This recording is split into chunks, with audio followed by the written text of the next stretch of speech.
Hello दोस्तों, दीपांचल मस्ती YouTube channel में आपका स्वागत है। सबसे पहले नव वर्ष की हार्दिक शुभकामनाएं। वैसे छात्र जो नवोदय की तैयारी करते हैं, वैसे छात्र जो नवोदय की इस साल परीक्षा में बैठने वाले हैं, उनके लिए यह टॉपिक बहुत ही महत्वपूर्ण है। और उस टॉपिक का नाम है सरलीकरण। उस टॉपिक का नाम है सरलीकरण यानी सिंप्लीफिकेशन।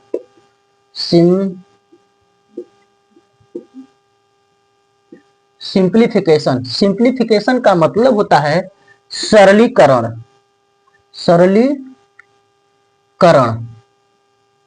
सरलीकरण किसे कहते हैं? सबसे पहले ये जानेंगे कि सरलीकरण हम किसे कहते हैं। सरलीकरण हम उसे कहते हैं जटिल से जटिल व्यंजकों को सरल करने की प्रक्रिया को ही हम सरलीकरण कहते हैं। जटिल से जटिल व्यंजकों को सरल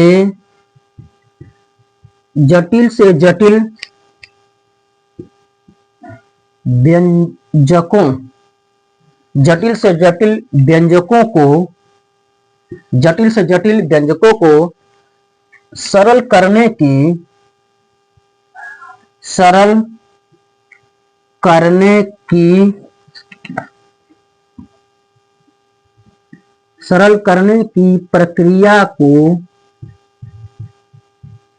सरलीकरण कहते हैं।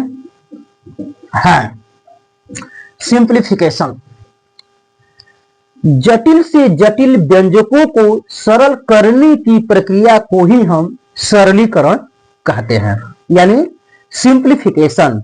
और सिंप्लीफिकेशन में सबसे अति जो महत्वपूर्ण है वह है बॉड मास। सरलीकरण में, सिंप्लीफिकेशन में बॉड मास का रूल का सबसे बड़ा यह रोल है। सबसे बड़ा इसका प्रयोग किया जाता है। सबसे बड़ा प्रयोग किया जाता है यानी बॉड मास। बॉड मास होता क्या है? बी से होता है ब्रैकेट, ओ से होता है ऑफ का मतलब होता है गुणा, डी से होता है डिवाइड, और एम से होता है मल्टीप्लाई, ए से होता है एड, एस से होता है सब्ट्रैक्ट। ये है बॉड। करीब यानी बॉड मास का जो रूल होगा वो सबसे पहले ब्रैकेट, अगर क्वेश्चन में ऑफ रहेगा तो सबसे पहले ऑफ, उसके बाद डिवाइड, मल्टीप्लाई, ऐड और सब्ट्रैक्ट। ये है बॉड मास। तो अब हम चलते हैं नेक्स्ट टॉपिक जो है वो है चिन्हों के गुणा नियम। चिन्हों के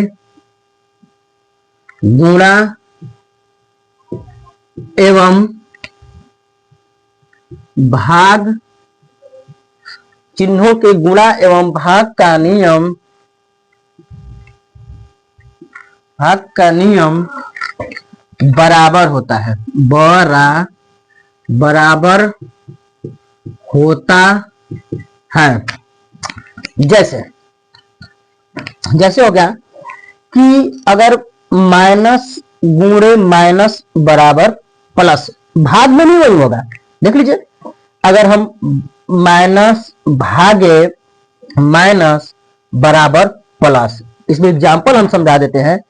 जैसे -5 अब बटा में -5, तो ये माइनस माइनस कट जाता है और 1 प्लस 1 1, तो माइनस भागे माइनस बराबर प्लस और माइनस गुणे माइनस बराबर प्लस, यानी इसलिए यानी गुणा का नियम और भाग का नियम बराबर होता है।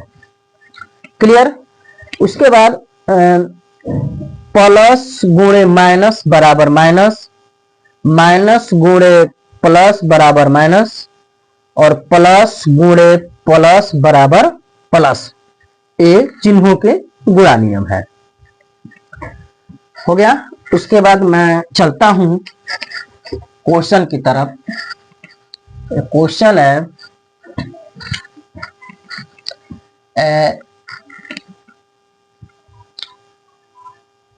3 का 3 भागे 3 गुणे 3 प्लस 3 माइनस 3 बराबर। एक क्वेश्चन है, ये क्वेश्चन बार बार नवोदय में पूछता है, इसी टाइप का क्वेश्चन पूछता है और बच्चे इसमें घबरा जाते हैं कि इसमें पहले भाग करें कि पहले ये करें कि पहले मल्टीप्लाई करें। तो बॉडमास में अगर का आ गया तो पहले हम का प्रयोग करते हैं, उसके बाद जो आएगा उसको करते हैं। तो 3 है तो 3 का मतलब हो गया गुणा और 3 भागे 3 गुणे 3 प्लस 3 माइनस 3। 3 में जब 3 का मल्टीप्लाई करेंगे तो 9 भागे 3 गुणे 3 प्लस 3 माइनस 3। भाग करेंगे तो हो जाएगा इसमें 3 गुणे 3 प्लस 3 माइनस 3 बराबर। तो 3 तरीके क्या हो गया आपका 9 प्लस 3 माइनस 3 बराबर 8, यानी 9 3 12 माइनस 3 बराबर 9। ये हमारा 9 आंसर आ गया। ये है। चाहते तो हम एक ही लाइन में कर सकते थे, लेकिन हमने बेसिक तरफ से बताया आपको। चाहते तो हम एक ही लाइन में इसको हम सॉल्व करते थे, लेकिन हमने बच्चों को बेसिक से बताया कि ऐसे होता है। तो एक क्वेश्चन हुआ